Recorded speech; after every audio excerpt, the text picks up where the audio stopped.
Good morning mga madam! Ayan, so medyo kagigising ko lang. Ayan, kakahilamos lang natin.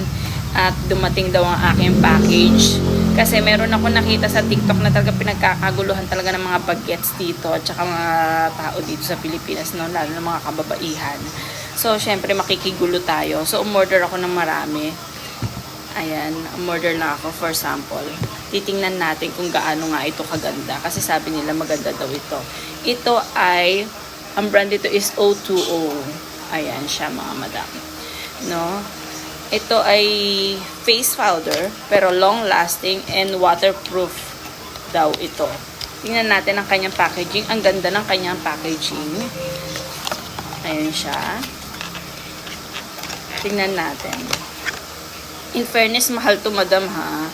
Mahal na to para dito sa Pilipinas. Mahal na siya. So, ayan. Tingnan